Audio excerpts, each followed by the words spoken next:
Assalamualaikum warahmatullahi wabarakatuh. Baiklah, perkenalkan kami dari kelompok 1 dengan beranggotakan 6 orang. Yang pertama, Ajeng Karina. Yang kedua, Anggreni Silviana. Yang ketiga, Atika Nabila Amalia. Yang keempat, Bella Septiani. Yang kelima, Citra Fortuari. Dan yang keenam, Dea Sabella. Baiklah, kami akan menyampaikan materi tentang pembelajaran berdiferensiasi. Yang pertama, kami akan menyampaikan tentang pengertian pembelajaran berdiferensiasi. Yang kedua, yaitu tentang unsur pembelajaran berdiferensiasi. Dan yang ketiga, yaitu keberagaman pembelajaran berdiferensiasi. Baiklah, materi pertama yaitu tentang pengertian pembelajaran berdiferensiasi. Pembelajaran berdiferensiasi adalah teknik instruksional atau pembelajaran di mana guru menggunakan berbagai metode pengajaran untuk memenuhi kebutuhan individual setiap siswa sesuai dengan kebutuhan mereka. Pembelajaran berdiferensiasi menurut Carroll A. Tomlinson memungkinkan guru untuk menyesuaikan pelajaran kepada setiap peserta didik dengan mempertimbangkan minat peserta didik, tingkat kemampuan mereka yang dimiliki, dan metode pembelajaran yang mereka. Menurut John Hattie tahun 2012 menjelaskan bahwa guru yang ahli adalah guru yang percaya bahwa kecerdasan peserta didik dapat diubah. Sejalan dengan pendapat tersebut, menurut Marlina tahun 2019, pembelajaran berdiferensiasi merupakan penyesuaian terhadap minat, preferensi belajar, kesiapan peserta didik, agar tercapai peningkatan hasil belajar. Guru juga dapat memodifikasi isi pelajaran, proses pembelajaran, produk atau hasil dari pembelajaran yang diajarkan, dan lingkungan belajar di mana para peserta didik belajar. Pembelajaran berdiferensiasi memberikan keleluasaan dan kemampuan mengakomodasi kebutuhan peserta didik untuk meningkatkan potensi dirinya sesuai dengan kesiapan belajar, minat, dan profil belajar peserta didik yang berbeda-beda. Guru dapat memenuhi kebutuhan peserta didik dengan lebih baik dengan menyesuaikan pelajaran dengan tingkat kecerdasan masing-masing peserta didik. Salah satu manfaat dari pembelajaran berdiferensiasi adalah memungkinkan peserta didik untuk mencapai tingkat yang berbeda-beda, tergantung pada kemampuan masing-masing. Guru juga dapat memodifikasi lingkungan belajar, mengubah metode pembelajaran, proses pembelajaran, dan hasil atau akhir dari pembelajaran yang diajarkan.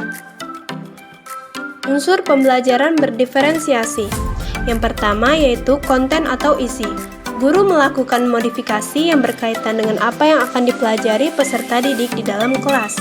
Namun, guru perlu memperhatikan kebutuhan belajar peserta didik. Yang kedua, proses. Diferensiasi pada proses, yaitu peserta didik mendapatkan informasi tentang pembelajaran yang baru dan mendapatkan cara belajar yang sesuai dengan kemampuan peserta didik. Yang ketiga, yaitu produk. Diferensiasi pada produk berupa hasil dari tugas pembelajaran untuk mendapatkan hasil belajar yang baik pada peserta didik. Dan yang keempat yaitu lingkungan belajar. Lingkungan belajar merupakan kondisi yang berasal dari luar yang memiliki pengaruh kepada peserta didik.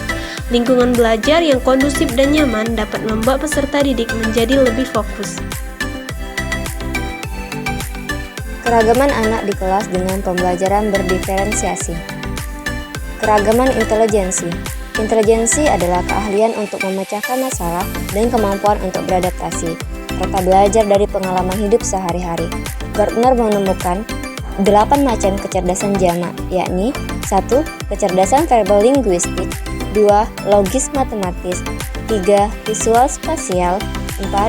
Berirama musik, 5. Jasmania kinestetik, 6. Interpersonal, 7. Intrapersonal. Keragaman kepribadian. Kepribadian adalah pikiran, perasaan, dan perilaku khas yang digunakan seseorang untuk beradaptasi dengan dunianya. Peserta didik memiliki kepribadian yang berbeda dengan menjadi ciri khas dari mereka. Kepribadian peserta didik di kelas ada yang berkepribadian pendiam, ada yang aktif. Guru sebaiknya dapat menciptakan suasana kelas yang nyaman supaya peserta didik dapat bersosialisasi dengan baik karena terdapat berbagai macam kepribadian di kelas.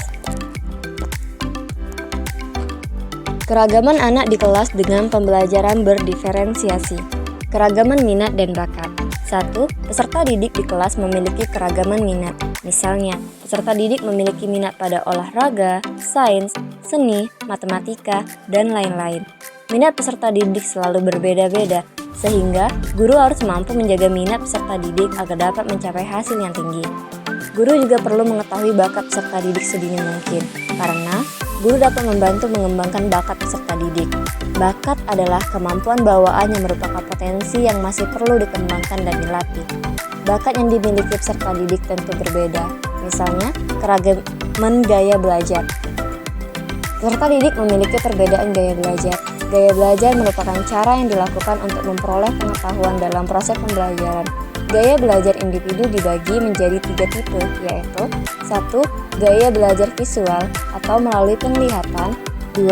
Gaya belajar auditif melalui pendengaran. 3. Gaya belajar kinestetik melalui aktivitas tangan. Berikut referensi dari materi kami, yaitu ada beberapa jurnal, bisa dilihat dalam tabel di bawah ini. Saya mewakili kelompok mengucapkan terima kasih dan see you next time. Saya mewakili kelompok mengucapkan thank you and see you next time.